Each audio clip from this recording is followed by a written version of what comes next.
How to create poll on your WhatsApp. Firstly, go and tap on your WhatsApp. Now you can see there is a plus option that is on your bottom left corner of your screen.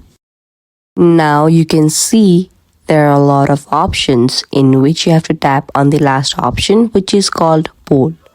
Tap on it. And now you can write your question that you want to add. I'm writing how are you all.